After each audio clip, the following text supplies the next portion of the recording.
So let's try to do a quick race with many drivers. Actually, let's do some practice here, like this. Okay. Confirm this. Let's go into a wet track like that, but no precipitation at all. High temperature, no cloud cover, so we have lots of hot and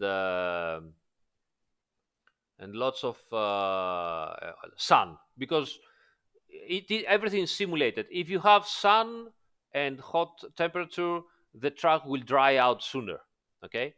uh, if you have clouds and colder temperature, the track will dry out later, so everything is simulated like that.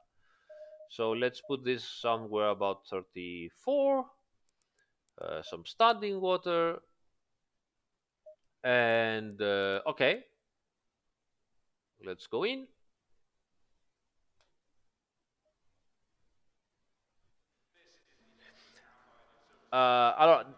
Daniel, so let's start here and let the other cars move around, and in the meantime we want them to start lapping, and in the meantime we can answer some questions. So Daniel, like I said, if all the drivers change from the ideal line to line B, theoretically, will the ideal line get marbled? Do marbles get consumed? No, unfortunately we don't have such a dynamic line. The dynamic dry line will always be the same. We weren't able to do this. So because we weren't able to do this, we decided to do much more complex simulation of everything else around it. You lose some, you gain some, but unfortunately we cannot do this. The marbles do not get consumed. Will the try? So NAP zero says, will the truck dry faster with a higher time multiplier? No. The higher time multiplier only has to do with the sun. Okay, how it changes, but it doesn't changes the actual time of how the a truck gets wet and how it gets dry. Now, of course, uh, if the sun goes up and down much faster, then it will also get dry slower because it doesn't have enough time with the sun, hitting the surface. So this, yes, up to a point. But it's not like you put it at 4x and you get the circuit to dry 4 times faster. Guys, one at a time. Mm,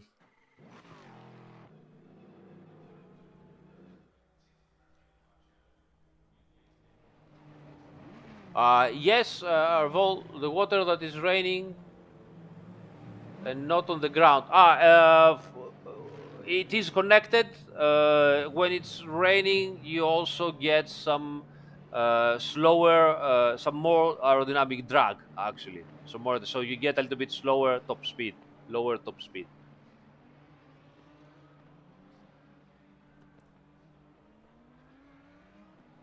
Does engine power decrease? RDG asks. Does engine power decrease with lower fuel pressure? No, not really. No.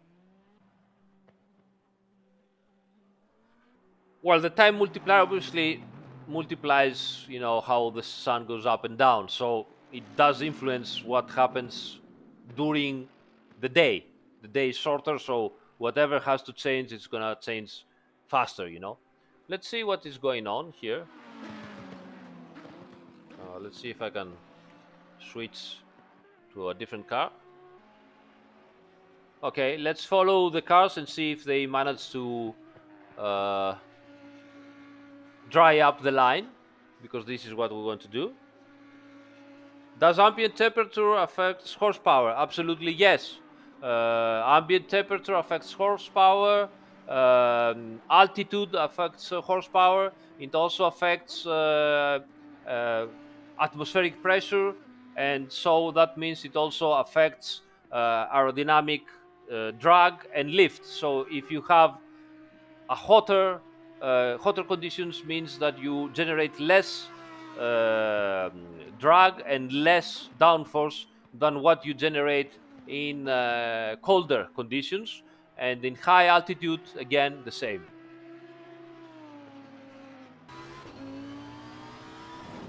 Yes, exactly, Arvol. This is why Pikes Peak's cars have enormous wings, amongst other things. Obviously, rules also, they just let them do it. Okay, so you can see already my tires are getting really, really hot, right? You can see them becoming orange and red. So what happens if I leave and go to the wet line? Look at that. Oh, they come back green again. Isn't that nice? Huh? So if I stay on the dry line, obviously the wet tires becoming red hot, overheating very, very soon, very, very fast. So let's overheat them again.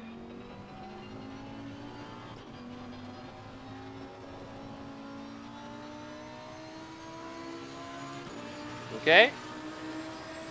So as you can see, the rear tires are already overheating quite a bit. See how red they are? Oops. Even the core now is orange, practically.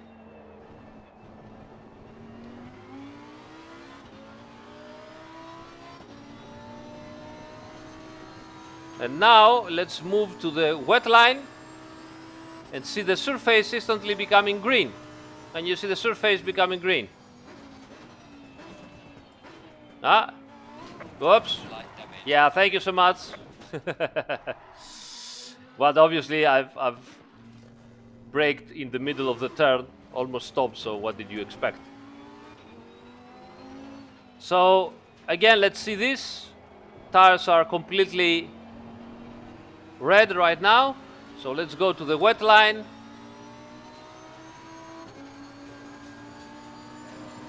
Wet line here. Although it's almost dry here too, so I'm gonna have issues. Everywhere is dry now. Let's see at the long straight if we can cool them down a little bit.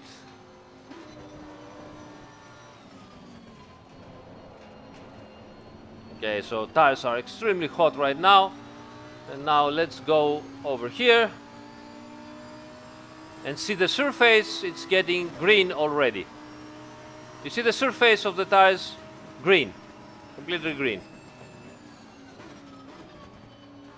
Now obviously, as I said, it's already a little bit dry even outside the racing line, which means that they cannot get so cold instantly.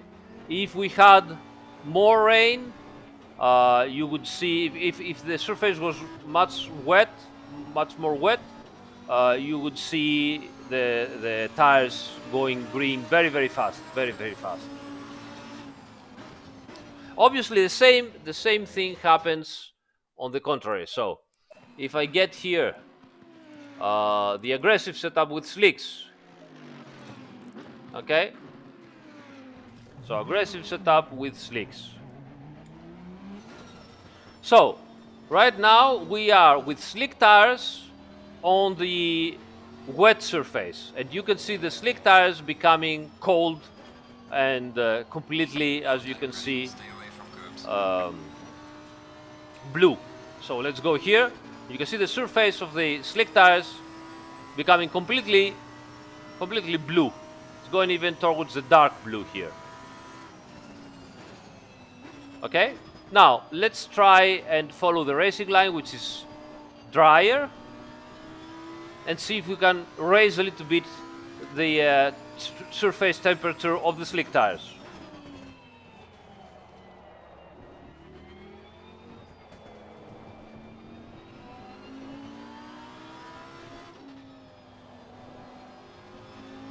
And already you can see that, yes, of course, they remained a little bit on the azure, on the cyan, but it's not completely blue as before. Let's see if I can drive a little bit and make them go a tiny bit green. It's not really possible yet, but for sure is much less. It's a light blue and not a dark blue than that you get when you go over the wet spots.